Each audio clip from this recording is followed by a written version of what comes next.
본 방송에서 제공하는 투자 정보는 투자 판단에 대한 조언입니다. 방송에서 제공하는 주식의 가치, 가격 상승 및 가격 하락에 대해서는 방송사에서 보장하지 않습니다.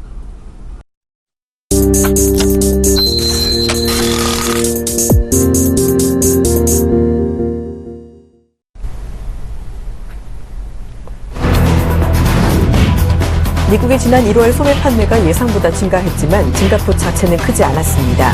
미국 상무부는 1월 소매 판매가 전월 대비 0.2% 증가했다고 12일 밝혔습니다. 앞서 시장에서는 0.1% 증가를 예상했습니다. 자동차, 휘발유, 건축자재, 식품을 제외한 핵심 소매 판매는 0.6% 증가했습니다. 이는 전월 수치인 0.3% 감소를 상회하는 수치입니다. 지난달 미국의 수입 물가가 달러화 강세와 유가 급락세로 7개월 연속 하락세를 보였습니다. 다만 예상보다는 덜 떨어졌으며 수출 물가도 예상보다는 소폭 하락했습니다. 12일 미국 노동부에 따르면 지난달 미국의 수입 물가는 직전월에 비해 1.1% 하락했습니다. 앞서 시장에서는 1.4% 하락을 예상했습니다. 미국의 수입 물가는 최근 19개월 가운데 17개월에 걸쳐서 내리 하락 중입니다. 국제유가가 석유 수출국 기구의 감산 가능성에 12% 넘게 폭등했습니다. 12일 뉴욕 상업거래소에서 서부 텍사스산 원유 가격은 전날보다 배럴당 3달러 23센트, 12.3% 폭등한 29달러 44센트를 기록했습니다. 이는 2009년 1월 이후 7년여 만에 하루 최대의 상승폭입니다. 이처럼 유가가 급등한 것은 11일 알마지루이 아랍에미리트 에너지 장관이 오펙 효연국들이 원유 생산량 감축에 협조할 준비가 돼 있다고 밝히면서 감산 기대감이 커졌기 때문으로 풀이됩니다. 국제 금값이 증시 회복과 달러 강세로 소폭 하락했습니다. 12일 뉴욕 상품거래소에서 국제 금 가격은 전날보다 온스당 8달러 40센트, 0.7% 하락한 1239달러 40센트에 마감했습니다. 하지만 주간 기준으로는 7.1% 급등하면서 지난 2008년 12월 9.1% 상승 이후 7년 2개월 만에 최대의 상승폭을 기록했습니다. 올해 중국 춘절 연휴 기간 동안 소매 판매가 작년 춘절 기간에 비해 11.2%나 늘어난 것으로 집계됐다고 블룸버그 통신이 14일 보도했습니다. 중국 상무부는 춘제 연휴였던 7일에서 13일까지 소매점과 음식점 매출이 7,540억 위안, 하나로 약 139조 4천억 원으로 지난해 춘제 대비 두 자릿수의 증가율을 기록했다고 발표했습니다. 특히 중국인들이 대거 영화관으로 몰리면서 춘제 연휴 기간 영화 박스오피스 수입은 30억 위안으로 전년 같은 기간보다 67% 늘었습니다.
안녕하십니까. 출발뉴스와이드의 박순영입니다. 지난주 금요일 국내 증시가 그야말로 패닉 장세를 보였습니다.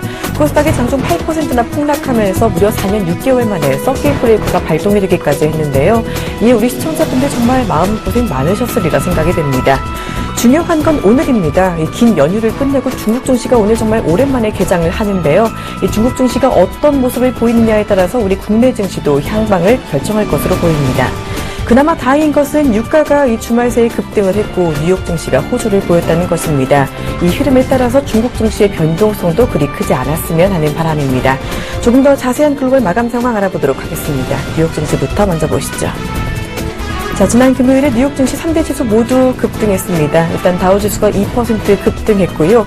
S&P 500 지수도 1.9% 올랐습니다. 나스닥도 1.6% 오르면서 마감했습니다. 이날 뉴욕 증시의 상승을 이끈 것은 바로 국제 유가의 폭등이었습니다. 그동안 급락하면서 증시 하락을 이끌던 국제 유가였는데요. 지난 금요일에는 WTI가 무려 12% 넘게 오르면서 에너지주들이 증시 상승을 이끌었습니다. 그리고 또 그동안 부진했던 은행주들도 증시 상승을 이끄는 요인이었는데요. 도이치뱅크가 50억 달러 규모의 채권채 매입 계획을 발표하면서 호재로 작용을 한 것입니다. 그리고 게다가 미국의 소비 지표가 호조세를 보인 것도 증시 상승의 요인으로 풀이가 됩니다. 이번에는 유럽 증시 마감 상황 알아보도록 하겠습니다.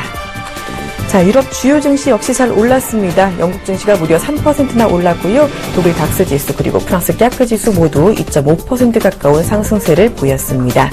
역시나 유가와 은행주가 지수 상승을 이끌었는데요. 도이치뱅크의 채권 매입 소식이 유럽 증시의 가장 큰 호재로 나타났습니다.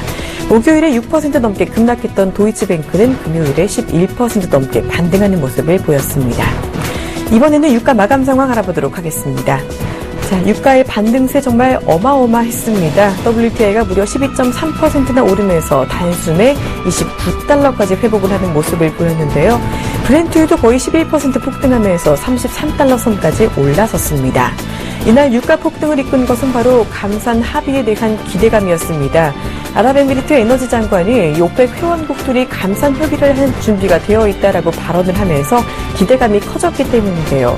하지만 최근 들어서 계속해서 감산에 대한 기대감과 실망감이 번갈아 나타나면서 유가 변동성이 좀 키웠던 만큼 실제로 감산을 하지 못할 수 있다라는 비관론도 여전히 나타나고 있는 상황입니다.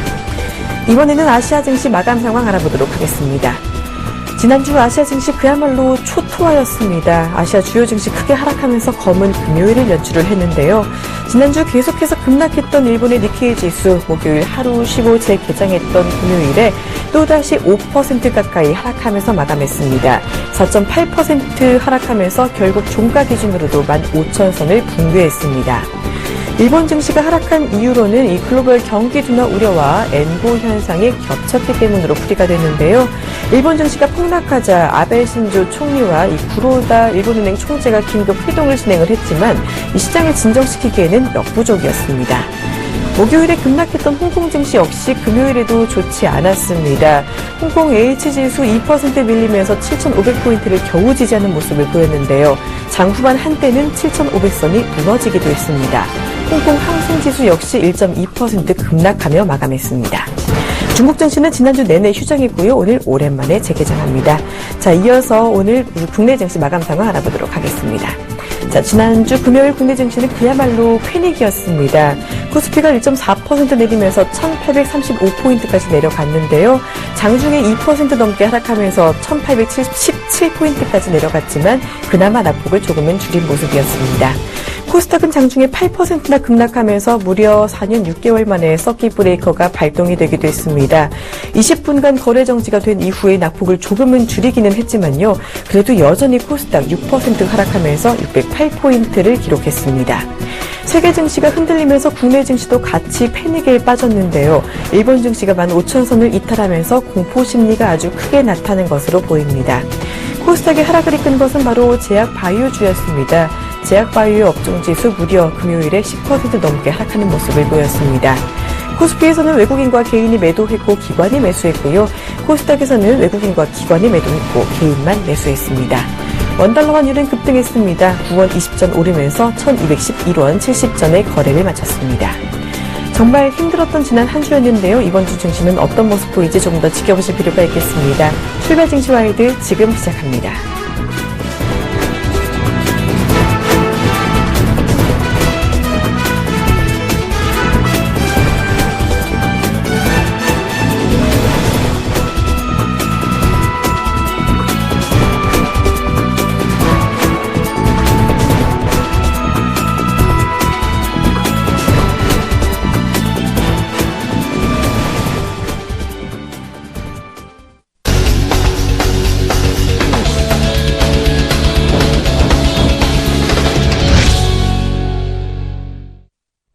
네, 첫 순서로 글로벌 마켓 브리핑 시간입니다. 지금 이 시간 샘플러스 김경남 멘토와 함께합니다. 안녕하세요.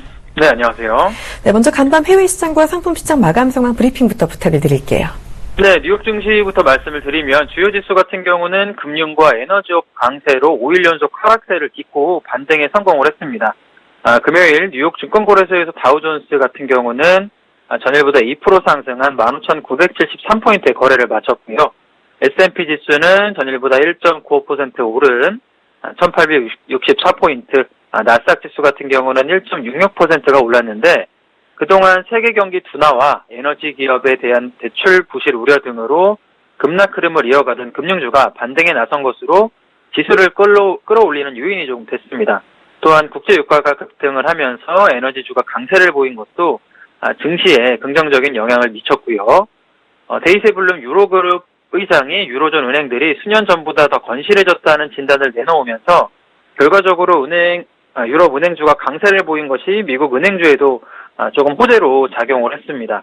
또한 지금 금요일 연설에 나선 윌리엄 더들리 뉴욕 연방준비은행 총재 발언도 주목을 해보면 더들리 총재는 뉴욕 연은이 가계부채 관련 브리핑 연설 자료에서 미국 경제가 앞으로 나타날 수 있는 어떤 충격도 잘 대처할 수 있는 상황이다라고 평가를 했기 때문에 시장이 굉장히 좀 긍정적인 코멘트를 해줬고요.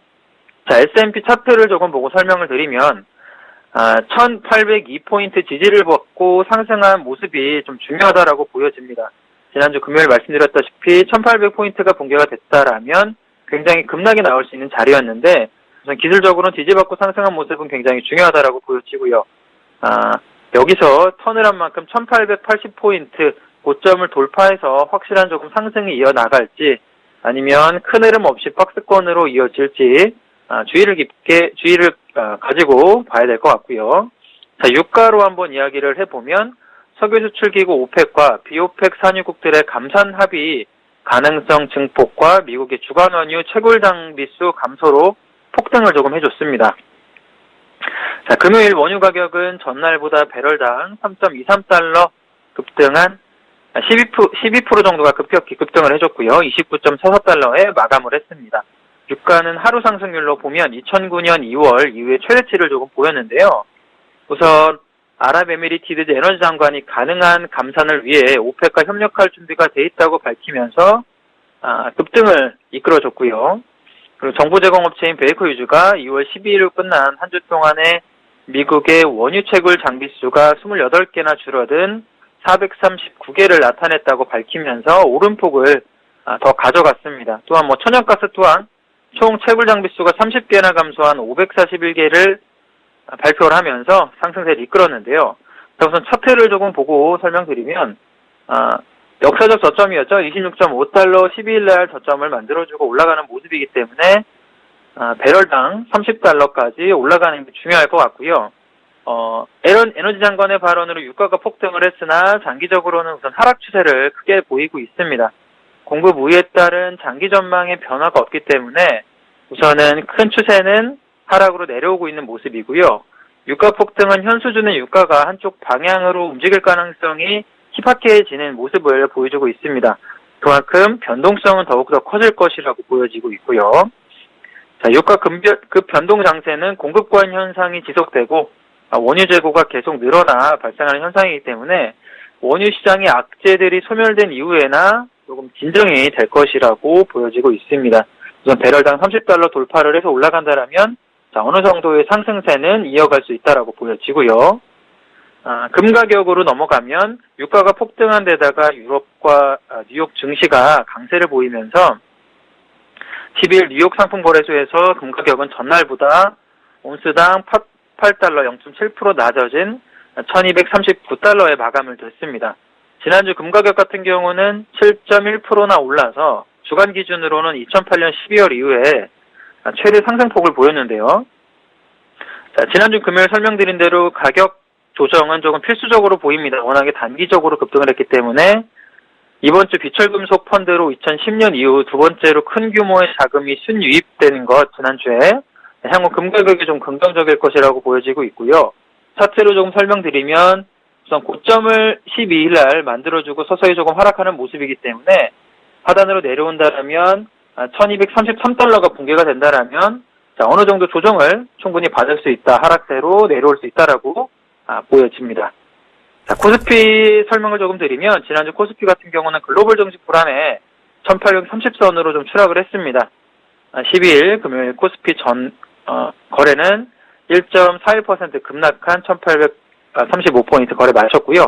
우선 지난주 같은 경우는 코스피가 4.3% 급락을 했는데 오늘은 뉴욕 증시가 반등에 성공을 하고요. 야간 선물 같은 경우도 22.75포인트로 반등에 성공한 만큼 하락보다는 상승 반전에 조금 포커스를 맞추고 있습니다. 또한 뉴욕 은행주와 유럽 은행주 모두 강세를 보인 만큼 금융주도 오늘 코스피 금융주도 긍정적으로 예측을 하고 있고요. 자, 변수를 조금 보자면 이제 춘절을 마치고 오늘 개장하는 중국 증시가 어떻게 움직여줄지가 굉장히 중요합니다. 단기적으로는 뉴욕 증시가 반등에 성공했기 때문에 충분히 이제 저점의 지지를 받고 올라갈 수 있다라고 보여집니다. 네, 유가 일단은 30달러 돌파가 중요하다라는 점 강조를 해주셨습니다. 시장이 잘 오르면서 좀 계속해서 오름세를 보이던 금값이 조금은 주춤했다라고 정리를 해주셨는데요. 아직까지는 이 시장이 불안한 만큼 안전자산의 강세가 좀 더 이어지지 않을까 싶은데 이 금시장 랠리 같은 경우는 더 이어진다면 얼마나 더 갈 수가 있을까요?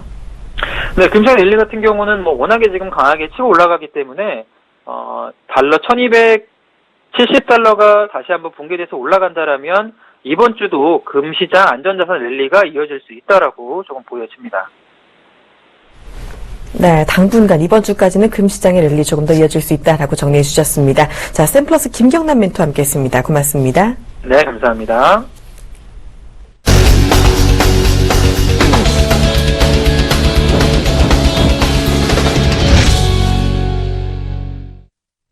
네, 지금 이 시간 경제학자에게 듣는다 시간입니다. 지금 이 시간 한국경제연구원 초빙연구위원 겸 건국대학교 특임교수 오정근 교수님과 함께합니다. 안녕하세요.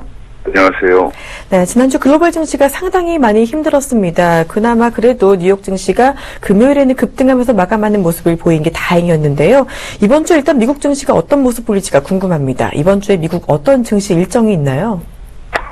그러니까 이번 주에 가장 주목되는 것이 이제 17일에 발표되는 미국의 1월달 관공업생산 지표인데요. 이게 4분기 성장률이 0.7%로 주저앉았기 때문에 이번 1월달 관공업생산 지수가 1분기가 4분기에 비해서 굉장히 회복될 것인지 여부를 가늠해 볼 수 있는 지표가 되겠습니다. 그 외에도 이제 19일 날 소비자 물가 상승률이 발표가 되고요. 그래서 지금 현재 관공업생산 지표라든지 혹은 소비자 물가 상승률, 그 외에도 18일 날 신규 실업수당 청구 건수가 발표되는데 이런 것들이 생산과 고용 물가 면에서 지표가 개선이 되느냐 여부에 따라서 3월 FOMC에서 금리결정 방향을 가늠해 볼 수 있는 그런 기회가 될 것으로 전망이 됩니다.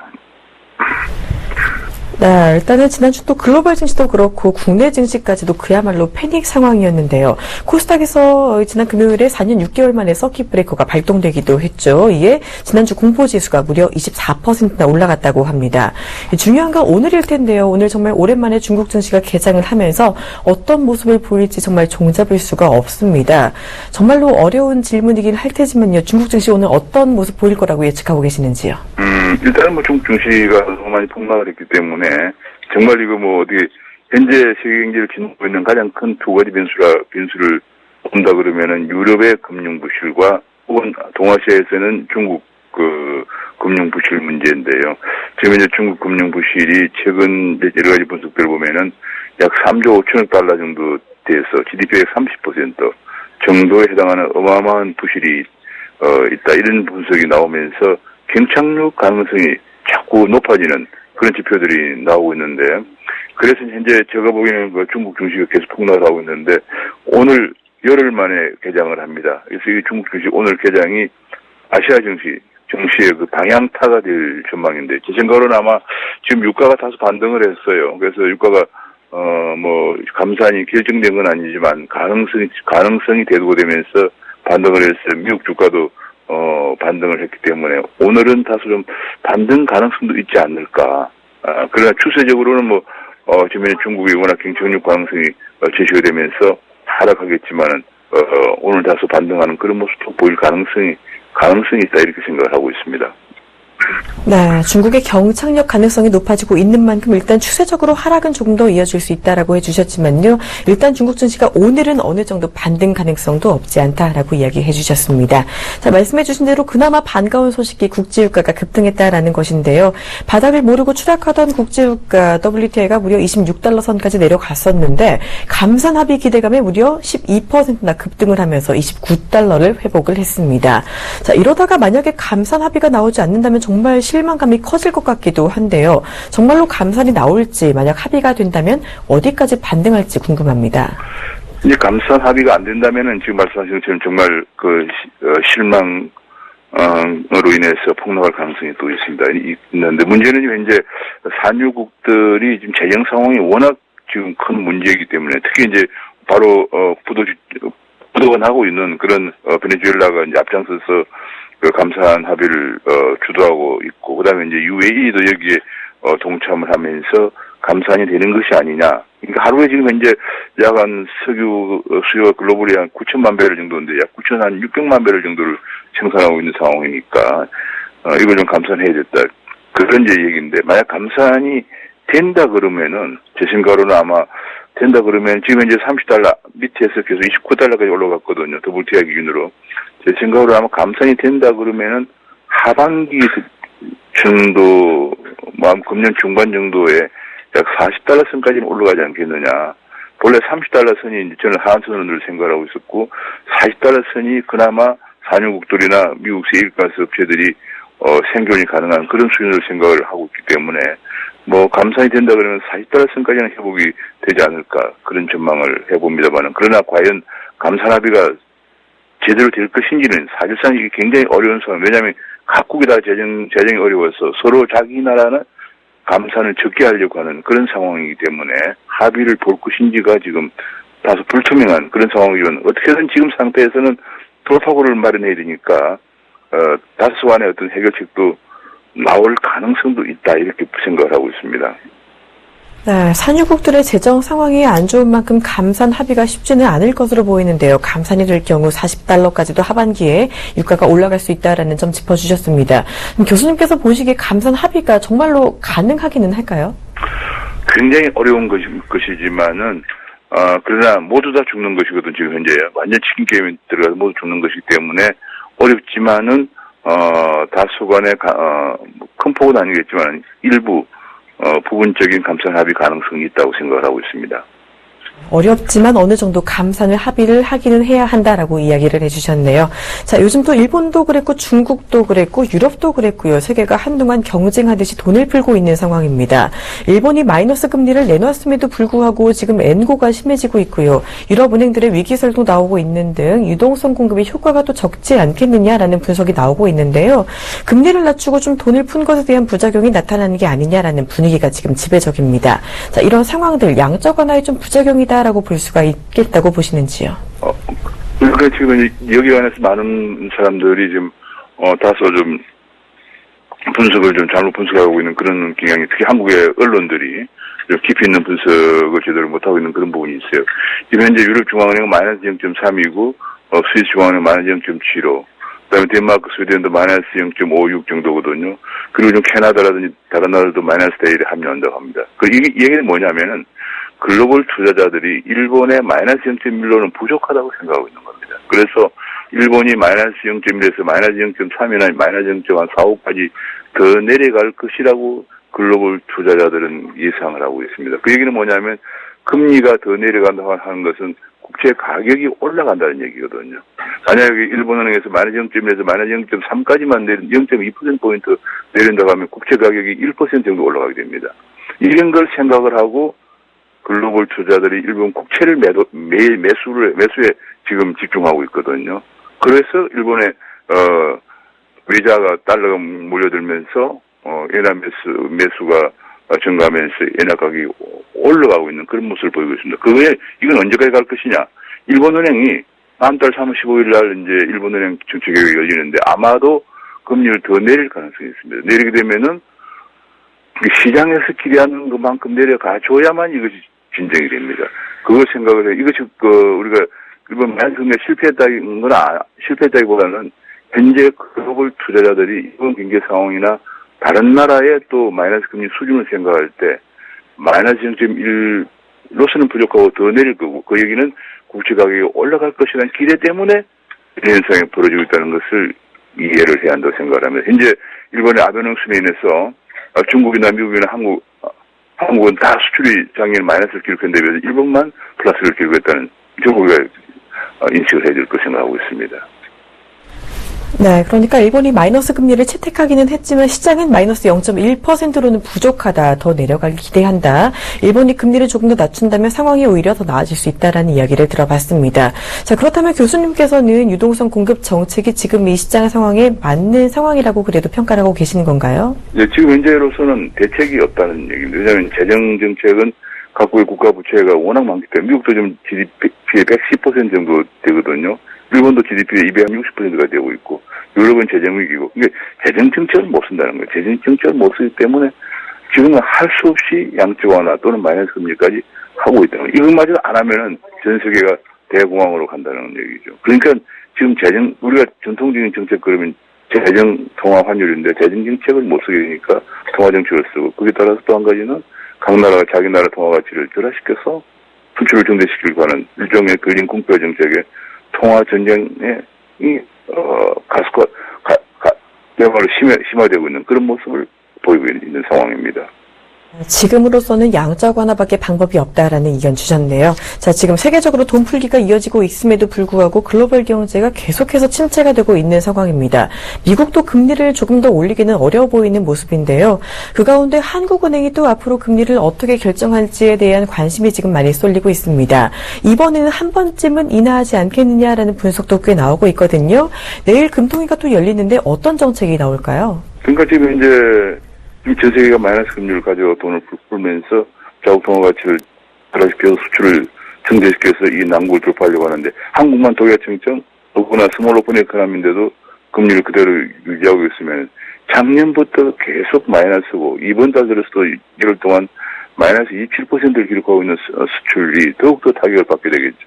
다음 문제는 우리가 자본 유출이 얼마나 될 것인가 하는 것이 중요한데 이걸 계속 모니터링하고 대책을 강구하면서 우리도 금리를 낮은 수준으로 가져와서 통화전쟁의 패자가 되지 않도록 하는 정책이 굉장히 중요하다. 사실은 지금 우리가 작년부터 수출 증가에 계속 마이너스 8, 금리도 마이너스 되는 가장 큰 이유는 지난 2, 3년 동안 우리가 내엔화에 대해서 워낙 고평가된 것이 가장 큰 문제다는 것. 사실은 지금 통화전쟁의 패자가 벌써 되었고 앞으로 더 되면 안 된다는 것을 정책당국은 인식해야 할 것을 생각하고 있습니다. 네, 일단은 자본 유출 문제 때문에 금리를 내리기가 힘든 상황이다라고 말씀해 주셨는데요. 앞으로 금리 향방 그렇다면 어떻게 보고 계세요?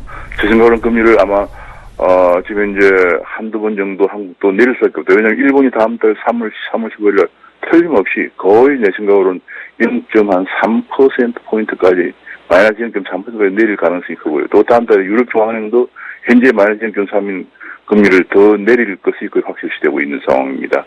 한국이 만약에 그래서 우리나라가 이런 상황을 본다면 우리도 금리를 최소한 한 두어 번 정도는 더 내려야만이 그나마 글로벌 경쟁력을 가격 경쟁력을 유지를 해 나갈 수 있다 생각을 하고 있습니다.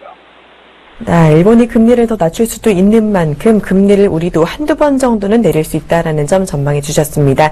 오늘 좋은 말씀 들었습니다. 한국경제연구원 초빙연구위원 겸 건국대학교 특임교수 오정근 교수와 함께했습니다. 고맙습니다. 네, 감사합니다.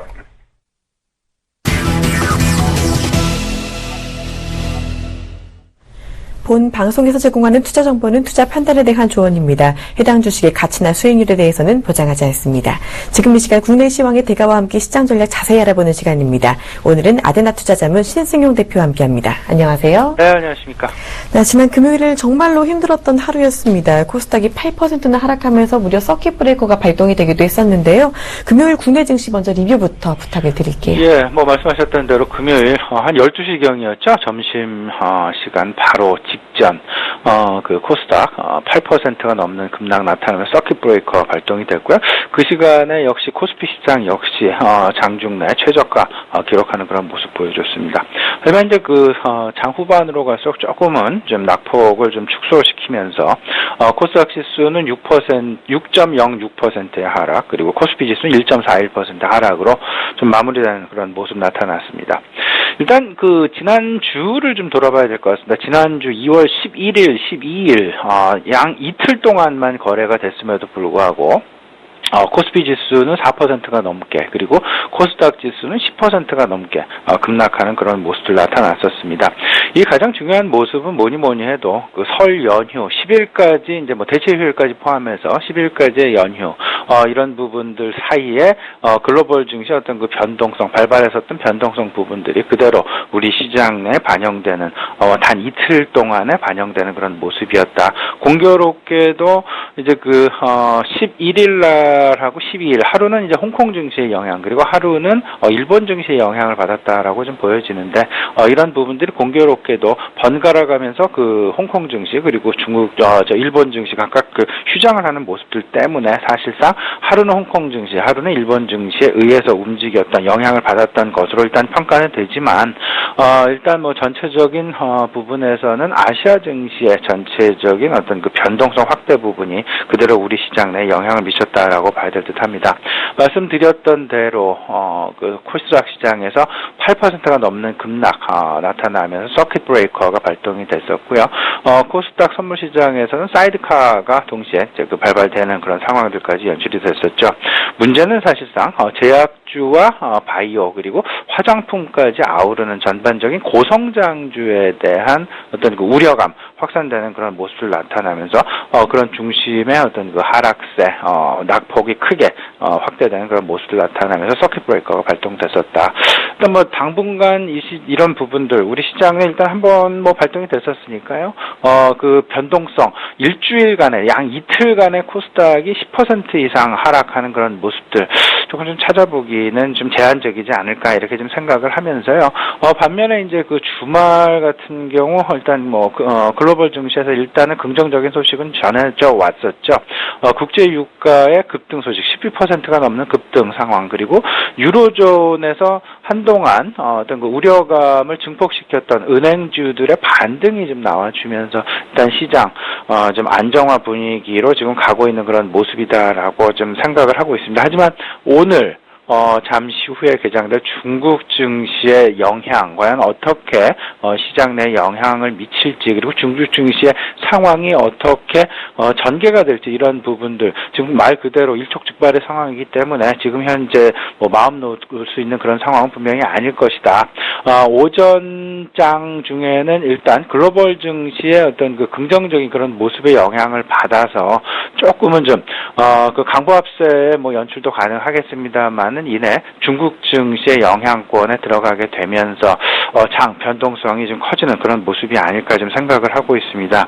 지난주에 있었던, 그리고 지난주 금요일에 있었던 특징 종목, 특징 업종 좀 살펴보면 자동차주의 강세가 좀 나타났었죠. 엔화 강세, 수혜주라는 그런 판단 하에서 현대차 4.6%의 상승, 그리고 기아차 같은 경우는 조금 더 상승폭이 확대되는 6%가 넘는 그런 급등 나타났었습니다. 방산주와 경협주 서로 엇갈리는 모습 계속됐죠. 뭐 한화 같은 경우 플러스권에서 계속 있었고, 일단 뭐 방산주 대표주라 할 수 있는 부분이겠죠. 방산주들 긍정적인 모습, 하지만 경협주들은 여전히 그 손실 규모의 어떤 그 규모의 평가 자체가 좀 확대되는 그런 모습을 나타나면서 변동성 크게 나타나고 있다라고 좀 보셔야 될 것 같습니다. 일단 뭐 그 SM 사실은 긍정적인 뉴스 전해왔었음에도 불구하고 알리바바와 제휴했음에도 불구하고 자꾸 이제 흔들리는 모습, 연 이틀 연속 좀 하락하는, 이틀 연속 4%에 가까운 그런 하락세 보여주면서 벌써 이틀 사이에 8%가 넘는 급락 부분 나타났다라는 점 생각을 좀 해보시고요. 셀트리온과 아모레, 셀트리온은 12%의 하락, 그리고 아모레지는 거의 뭐 6%에 가까운 급락 부분 나타났었다. 말 그대로 고성장주에 대한 우려감이다. 이렇게 좀 생각을 하셔야 될 것 같습니다. 일단 외국인들 중심으로 어떤 그 매도세, 셀트리온에 좀 집중되는 나타나는 그런 모습들 나타났었죠. 아모레 역시 마찬가지였고요. 지금 이제 셀트리온 관련해서는 글로벌적으로 조금 좀 긍정적인 소식들이 전해져 오고 있지는 않습니다. 사실상 뭐 램시마의 미 FDA 승인 임박 이런 그 좋은 소식이 있음에도 불구하고 이 부분 자체가 한 2017년, 2018년으로 연기될 가능성이 루머로 지금 돌고 있습니다. 무슨 말씀이냐면요. 원재료 좀 공급하고 있는 원재료 그 원천 기술사 쪽에서 이 부분 관련해서 좀 소를 제기할 움직임을 보여주고 있다라는 그런 조금 좀 루머성 소식들이 좀 전해 오면서 외국인들 그리고 기관을 중심으로 한 매도가 지금 나타나고 있다라는 것 조금 더 확인을 좀 해 보셔야 되겠습니다만은 이 지금 루머 부분들 조금 더 필요해 보이는 그런 좀 확인이 필요해 보이는 그런 구간이 아닐까 이렇게 좀 생각을 하고 있습니다. 아모레 같은 경우는 지금 중국의 입장을 그대로 반영하고 있는 것이 아닌가라는 이런 생각을 지금 하고 있습니다. 일각에서는 물론 사실이 아니길 바라고는 있습니다만은 그 중국 지금 북한발 지정학적 리스크 때문에 중국의 입장이 상당 부분 지금 난처한 상황이다. 이런 상황들 속에서 중국이 좀 우리 한국에 대해서 조금 좀 부정적인 어떤 그 정책 이나 부정적인 어떤 그 사회 운동이 나올 가능성이 있지 않을까라는 그런 우려감도 서서히 나오고 있다라는 점. 말 그대로 뭐 한마디로 표현하면 뭐 불매 운동까지도 지금 여의도 증권가에서는 지금 조금씩 얘기가 되고 있다라는 부분들 조금 좀 불안감을 확산시키고 있는 그런 분위기인 것 같은데요. 이런 부분들 꼼꼼하게 좀 체크를 해주셨으면 좋겠습니다. 네, 정말 힘들었던 금요일 하루가 다시 생생하게 기억이 나는 리뷰였습니다. 잘 들어봤고요. 그래도 다행인 건요. 지난 금요일에 글로벌 증시가 급등했다는 것입니다. 일단 유가가 무려 12%나 올랐고 이에 뉴욕과 유럽 증시까지도 잘 올랐는데요. 이런 반등이 국내 시장에도 좀 전환점이 될 수 있다고 보시는지요? 일단 뭐 전환점이 되기를 매우 크게 지금 뭐 저도 바라는 입장이고 하지만 조금은 더 좀 기다려봐야 되는 그런 상황이 아닐까 생각을 하고 있습니다. 마침 이제 그 내일 한국은행 기준금리 결정이 지금 예정이 되어 있죠. 여기서 지금 고민에 빠져 있는 그런 한국은행의 모습이 아닐까 생각이 되는데 지금 글로벌 동조화, 글로벌 시장의 어떤 주요국들의 금리 결정, 금리 정책 어떤 그 방향성에 같이 편승을 할 것이냐 말 것이냐 그리고 환율을 얼마만큼 방어를 할 것이냐 말 것이냐 여러 가지 지금 정책적인 그런 고민들이 지금 나타나고 있지 않나 이렇게 생각을 하고 있습니다. 일단 다행스러운 점은 말씀하셨던 대로 주말 국제 유가가 12.3% 급등하는 그런 모습이었습니다. 미국 다우지수 기준으로 보면요. 금융주가 한 4% 그리고 소재주가 한 3%, 에너지주가 2.5% 급등 상황 나타났었습니다. 일단 금융주의 반등이 크게 나타났다라는 점. 이런 부분들이 사실상 우리 시장 내 금융주에도 긍정적인 영향을 미치지 않을까라는 그런 기대감 가져볼 만하게 하지 않나 생각이 되는데 여기에 더 나아가서는 또 이제 사실상 작년 재작년 정부의 지도 정책으로 인해서 은행주들에 대한 배당이 상당수 제한적으로 지금 나타난 그런 부분들이 있었습니다. 이 부분들이 지난해부터 나타난 주 기업군들에 대한 배당 확대 정책 이 부분에서 유일하게 소외된 것들이 은행주들이었죠. 은행주들에 대한 배당을 다시금 확대하는 그런 움직임들 나타나는 것이 아닌가라는 그런 기대감들이 시장 내에 서서히 불고 있다라는 점. 여기에 더 나아가서 지난 주말 유럽권의 금융주 급등 그리고 미국에서의 금융주 급등 이런 부분들과 같이 가세가 되면서 오늘 한번 은행주들 긍정적인 각도에서 좀 쳐다봐도 되지 않을까 이렇게 좀 생각을 하고 있습니다. 문제는 한국은행의 이제 금리 결정 부분이 될 것 같은데 최근에 이제 옐런 의장이 얘기했었던 물론 이제 18일 이번 주 목요일이 되겠습니다만은 1월달 FOMC 회의록 공개가 예정이 되어 있습니다. 이 상황 속에서 과연 옐런 의장이 지난 주말 의회에서 얘기를 했던 3월달 FOMC 회의에서 입장이 바뀔 수도 있다라는 마이너스 금리를 당장은 아니지만 채택할 가능성도 있다라는 그런 얘기들까지 지금 해놓은 상황에서 글로벌 금융공조 마이너스권 금리에 대한 아니면 금리 인하 쪽에 대한 방향성이 새롭게 좀 결정이 되지 않을까 이렇게 좀 생각을 하고요. 이에 대해서 미리 한국은행에서 선제적인 조치로 아마도 금리 인하 가능성이 서서히 좀 높아지는 것이 아닌가라는 그런 기대감 역시 좀 가져봅니다. 한은에서 금리 인하를 만약에 하게 된다라면 일단 건설주가 가장 크게 영향을 받을 가능성이 크다라고 보셔야 될 것 같고요.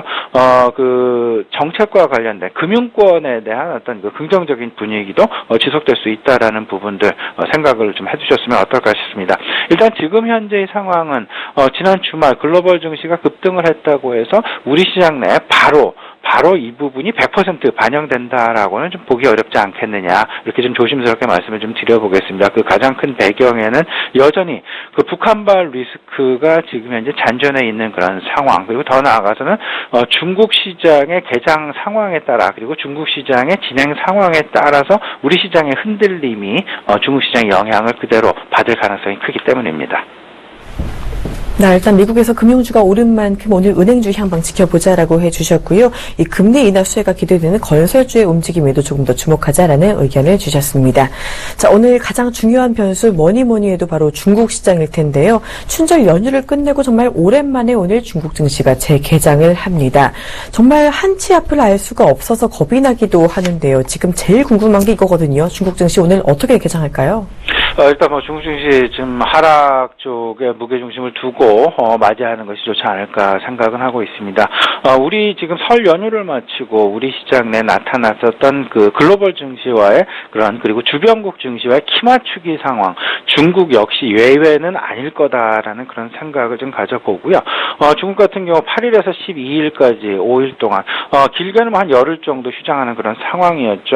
그리고 지금 글로벌 증시의 변동성 부분만큼 그대로 지금 이연이 되어 있는 그런 상황이다라고 보시면 될 것 같고, 그 이연된 상황이 그대로 아마도 오늘 오전장 이내에 100% 반영될 가능성이 분명히 있겠다. 그리고 오후장부터는 아마도 글로벌 증시와의 어떤 그 키맞추기 상황에서 좀 벗어나게 되면서 중국 고유의 어떤 중국에서 오늘 이제 수출입 통계가 발표가 되는데, 이런 부분들의 어떤 그 경제 지표에 편승해서 그런 움직이는 그런 모습들이 나타날 가능성이 있겠다라고 보셔야 될 것 같습니다. 다만 안타까운 부분은 아무래도 그 설 연휴, 그러니까 그 춘제 연휴 기간 동안 어떤 그 정부의 부양책이랄지 정부의 통화 정책이랄지 이런 부분들 역시 답보 상태의 움직임이었습니다. 다소간 좀 미흡했었던 그런 상황으로 평가가 되고 있고, 이런 부분들이 그 연기되어 있는 그 지금 휴장되어 있는 그런 사이에 홍콩 증시의 어떤 그 변동성, 그리고 일본 증시의 변동성, 그리고 외환 시장에서의 어떤 그 변동성들이 크게 나타난 부분들이 있었기 때문에 과연 그 엔화의 급격한 절상 부분, 이런 부분들이 위안화의 변동성에 어떻게 영향을 주게 될 것인지 면밀하게 살피셔야 될 것 같습니다. 일단 주말에 있었던 국제 유가 급등에 따른 글로벌 증시의 긍정적인 상황들, 이런 부분들이 아마도 오늘 중국 증시 개장 쪽에는 그렇게 크게 영향은 미치지 않을 것으로 생각이 되고요. 오히려 변동성 부분이 중국 증시에 반영되는 그런 상황을 기다린 이후에 어떤 그 대응 전략을 다시금 맞춰 나가는 것이 바람직하지 않을까 이렇게 좀 생각을 하고 있습니다. 네, 오랜만에 열리는 중국 증시, 일단은 주말에 유가가 올랐어도 하락 가능성이 크다라고 의견 주셨습니다. 오전장은 하락할지라도 중국 증시가 전약 후행의 모습을 보일 수 있을지 조금 더 지켜보자라고 해주셨는데요.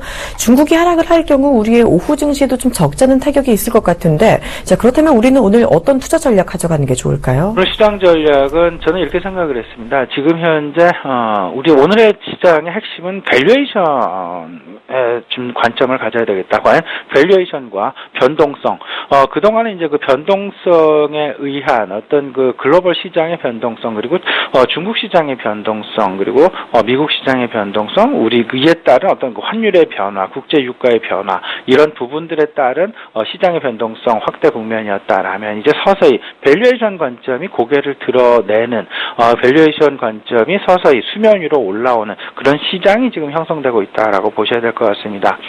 지난 주말, 특히 이제 금요일 같은 경우 특히나 저평가 저밸류에이션 주를 중심으로 한 어떤 그 반등세 부분들, 이런 부분들을 좀 생각을 해본다라면 오늘은 밸류에이션 중심의 접근이 상당히 좀 유리해 보인다라는 그런 말씀을 아울러서 좀 드려보고요. 여기서 밀리는 것이 아무래도 고평가주에 대한 갈등이 아무래도 좀 더 계속 지속될 가능성이 있겠다. 고평가주에 대한 갈등 그리고 저평가주에 대한 어떤 그 시장 내 관심 상승 부분 이런 부분들을 결국은 밸류에이션 관점의 대응으로 한마디로 표현이 될 수 있다라고 말씀을 좀 드릴 수 있을 것 같습니다. 중국발 변동성이 만약에 재개가 된다라면 고평가주들은 재차 하락을 면치 못할 그런 상황들이 전개가 될 가능성이 높고요.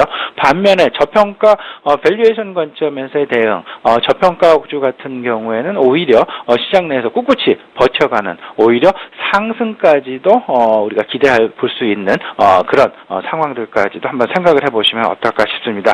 그 가장 큰 배경에는 아무래도 지금 서서히 고개를 들고 있는 유가 반등에 대한 기대감 부분이 될 것 같은데 그 유가 반등에 대한 기대감 부분들이 참 전반적으로 원자재주로부터 시작을 해서 저평가주로 확산 그리고 소재주로의 확산까지 이어지는 경기 선순환고리에서의 어떤 그 긍정적인 순환고리를 만들 가능성이 있을 수 있다라는 점 생각을 해보시고요. 여기에 더 나아가서는 지금 현재 그 금융권에 대한 리스크 부분들 조금은 좀 해소되어 가고 있는 그런 부분들이 나타나고 있죠. 특히나 우리나라의 은행주 같은 경우에는 금융권의 리스크와 배당의 증가 부분 이 두 가지 사이에서 지금 현재 갈등이 지금 나타날 가능성이 있다라는 것. 오히려 정부 정책과 관련해서 은행권에 대한 어떤 배당률 확대 정책들 여기에 더 나아가선 저평가 메리트가 부각되는 그런 부분들까지 가세를 하면서 오히려 오늘 한번 금융주에 대한 관심 가져보는 것도 또 하나의 어떤 그 투자 전략이 될 수 있다라는 그런 말씀 아울러서 좀 드려보겠습니다. 환율 관련된 주 절대 계속되는 어떤 그 관심 필요해 보인다라고 말씀을 좀 드려보고요.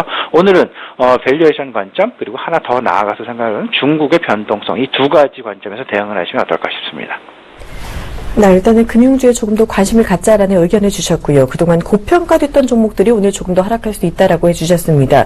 자, 그렇다면 그동안에 고평가됐던 종목들 어떤 업종들을 좀 꼽아볼 수가 있을까요? 고평가된 업종들 이렇죠. 고평가된 업종들 화장품주, 그다음에 바이오주, 제약주 말 그대로. 한마디로 이제 예를 든다라면, 한미약품의 PER이 200배가 넘고요. 셀트리온의 PER이 100배가 넘습니다. 근데 반면에 은행권, 우리은행의 PER이 5배.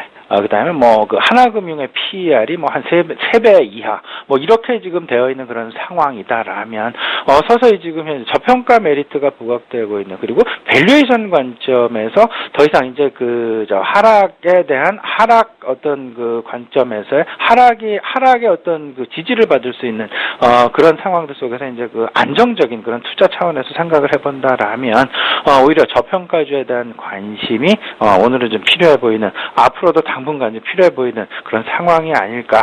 이런 부분들을 거꾸로 얘기하면 가치주랑하고도 얘기를 할 수 있을 것 같은데 가치주들에 대한 매기 확산 여부 한번 서서히 생각해 보시면 긍정적인 어떤 그 투자 수익률 확보하실 수 있는 계기를 만드실 수 있지 않을까 이렇게 좀 말씀을 좀 드려보겠습니다. 네, 화장품주와 제약바이오주들 그동안 많이 올랐던 종목들 이 변동성 큰 시장에서는 조금 더 조심을 해보자라고 이야기해 주셨습니다. 자, 지금까지 아데나 투자자문 신승용 대표와 함께했습니다. 고맙습니다.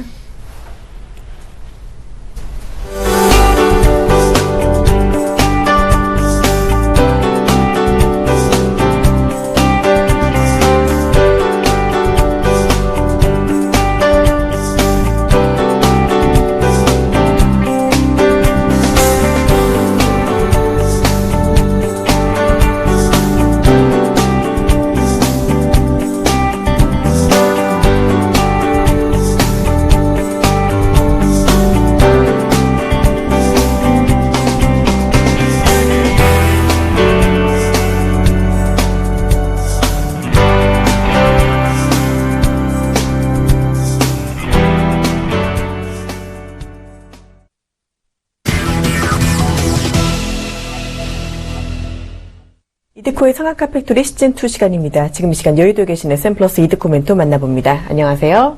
반갑습니다. 네, 반갑습니다. 자, 우리 증시 지난주에 그야말로 패닉이었습니다. 코스닥 장중 8%까지 하락하면서 서킷 브레이커가 발동이 되기도 했었는데요. 이런 약세장에서도 멘토님께서 이전에 말씀해 주신 현대차 장중 4%나 오르는 모습을 보였습니다. 일단 지금 증시가 상당히 불안하지만요. 그래도 다행스러운 거는 그나마 지난 금요일에 유가가 급등했고 뉴욕 증시가 좋았다라는 걸 텐데요. 오늘은 일단 또 중국 시장의 행보가 관건일 텐데 오늘 시장 어떤 모습 보일지 그리고 어떻게 대처해야 할지 좋은 말씀 부탁드릴게요. 네, 일단 지난주 금요일 같은 시장이 상당히 힘들고, 가장 공포스러웠던 그런 장이 아니었나 싶습니다. 특히나 이제 말씀해 주셨듯이 코스닥 지수 서킷 브레이커가 걸리게 되면서 북한과의 과거 전시 상황 때보다 더욱더 투매가 투매를 그런 부르는 모습들이 나왔던 그런 상황인데, 지속적으로 코스닥 지수에 대해서 말씀드릴 때 이런 말씀을 좀 드렸었죠. 코스피 지수는 모르겠지만 코스닥 지수는 뭐 아니면 도의 상황이기 때문에, 지수 695포인트를 돌파하지 못하면은 어느 정도 의미가 없는 그런 상황이다. 다만, 순환매는 나와줘야 버틸 수 있다라고 누차 말씀드렸던 그런 부분이었는데, 힘없이 이번에 뭐가 아니라 도의 상황으로 폭락의 상황들이 나와서 많은 분들께서 인지는 하고 계셨던 분들이 있으셨겠지만은 그게 지금이야라고 깜짝 놀라셨던 그런 분들이 더욱더 많으셨으리라 생각이 되는 그런 상황이 되겠습니다. 자, 그래서 저도 이제 만발에 좀 준비를 하지 못한 그런 상황에서 얻어맞은 상황이라 어떤 스스로에게 좀 반성도 많이 했고, 다시 한번 시장에 대해서 생각을 좀 했었던 그런 상황이었는데, 하지만 결과가 어찌됐건 이제 앞으로의 상황들이 중요하다라고 좀 볼 수가 있겠죠. 현재 상황들이 추가적인 급락이 좀 나올 것이냐, 아니면 전주에 금요일에 마감한 다우지수의 반등으로 인해서 상승의 연속성이 좀 나올 것이냐에 초점을 좀 맞추셔야 될 것 같은데, 자, 일단 오늘은 반등이 좀 보여지는 그런 상황에서 중요한 것이 과거에 이제 서킷 브레이커가 걸린 이후의 상황들이 나오는지 이제 우리가 짚어봐야 될 것 같은데, 제가 준비한 표를 좀 한번 보시면은, 일단 제가 봤을 적에는, 준비한 표를 좀 보시면, 2006년 1월 달에 코스닥 지수 마이너스 10% 정도 테마주들의 급락으로 인해서 빠졌을 때, 그리고 2007년 미국의 서프라임 모기진 사태로 인해서 코스닥 지수 폭락이 좀 나왔을 때도 마이너스 10% 정도, 자, 그리고 리먼 브라더스 위기 때도 마이너스 11.5% 정도, 미국의 신용등급 급락으로 인해서 2011년도에 마이너스 11% 정도 폭락이 좀 나왔을 때, 자, 그리고 이번에 이제 4년 만에 지금 서킷 브레이커가 걸렸던 그런 상황인데, 자, 그 이후에 이제 주가 변동성을 보면은 전부 이제 10% 이상 급락한 만큼 되돌림이 그대로 나와줬다는 것입니다. 자, 2006년도부터 2011년도까지, 자, 결국에는 이제 과거보다 주가와 지수가 올라왔던 그런 상황이기 때문에, 버틴 자가 승리할 수 있었던 그런, 상황의 모습들. 자, 현재도 마찬가지의 관점에서 어느 정도 급락이 좀 나왔지만은, 그동안 하락의 연속성을 이끌었던 국제유가의 상황들과 다우지수의 모습들, 특히나 이제 국제유가 같은 경우에는 바닥권에서 거래량이 실린 장대 양봉이 지금 나온 그런 상황이기 때문에 현재 구간에서 턴어라운드 가능할지 지속적으로 우리가 체크를 좀 해봐야 될 것 같고요. 자, 그리고 이제 금요일 날에 어떤 그런 급락에 투매했던 그런 개인들은 상당히 좀 다우지수의 반등으로 모습으로 인해서 상당히 허탈감과 상대적 박탈감이 나올 수 있는 그런 모습들. 자, 그 전에 이제 제가 이제 미리미리 다 언급을 좀 드렸던 게, 여기저기 좀 단타치지 말고, 고목나무에 붙은 매미처럼, 한 나무에 딱 붙어서 지속적으로 가비를 쳐야 된다라고 말씀 좀 드리고, 신용매매 하셨던 분들은 신용 불량자 된다라고 말씀 좀 드렸던, 그런 상황이기 때문에, 자, 이번 급락 때 저를 포함해서 많은 분들이, 반성하고, 또 한 번, 주식판 자체가 튼실한, 개미들로 갈아 끼워졌던 그런 상황들이지 않나 싶습니다. 자, 그래서 결국에는 이제, 제가 봤을 적에는 지수 점진적으로 어느 정도 반등, 상승과 하락의 가능성이 있을지언정 상승은 가능하다라고 좀 생각을 하고 있는 그런 상황에서, 자, 그래서 이제 현대차와 삼성전자, 시가총액 상위 종목들에 대한 매수 포인트를 집어드렸던 그런 상황이었습니다. 자, 그런데 지난주 금요일에 지수 급락에도 불구하고 대한민국 주식시장에서 삼성전자가 보합권에 일단은 마무리가 된 그런 모습이었고요.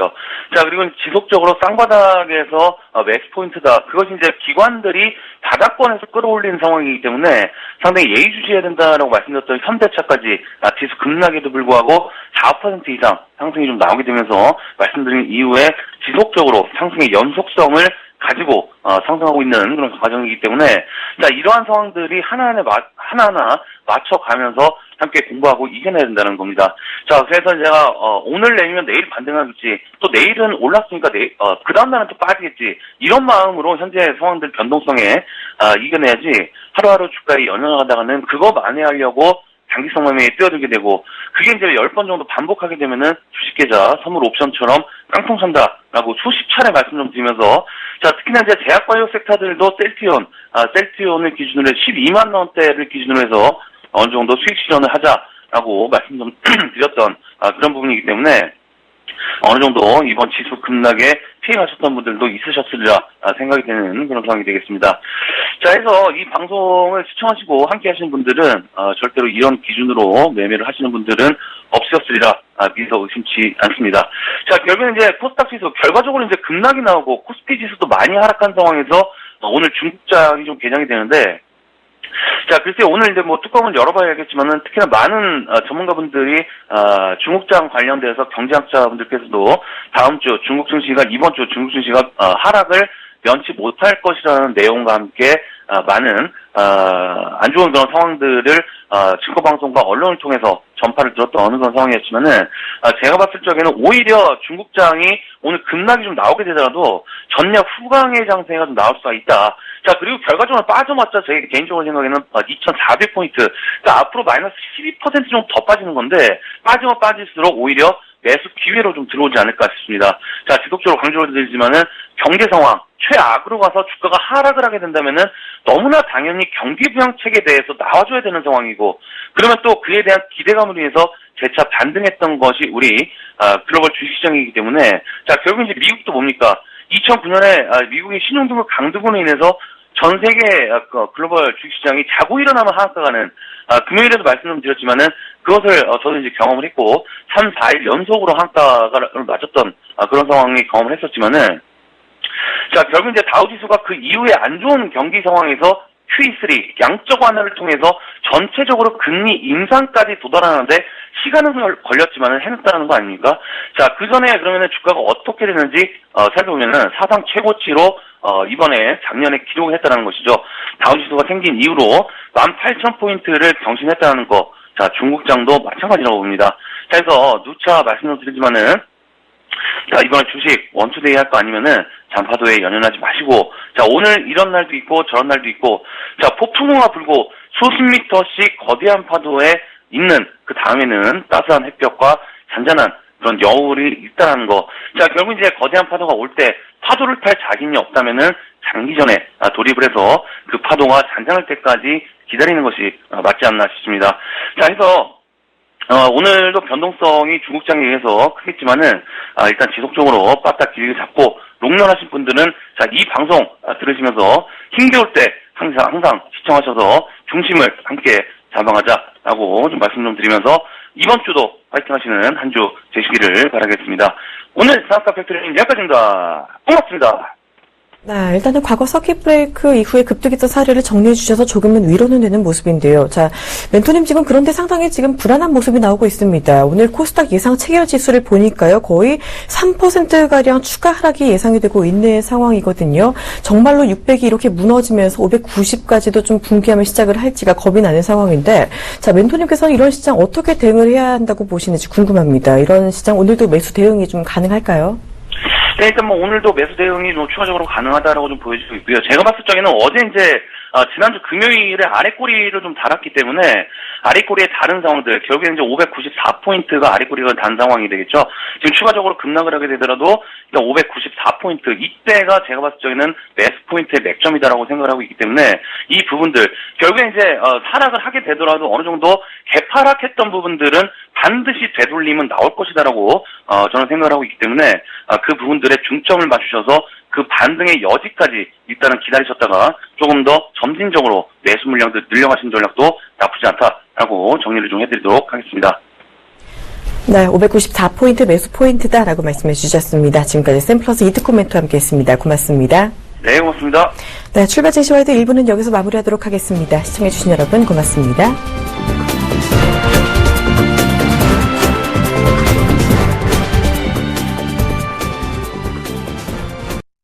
본 방송에서 제공하는 투자 정보는 투자 판단에 대한 조언입니다. 방송에서 제공하는 주식의 가치, 가격 상승 및 가격 하락에 대해서는 방송사에서 보장하지 않습니다.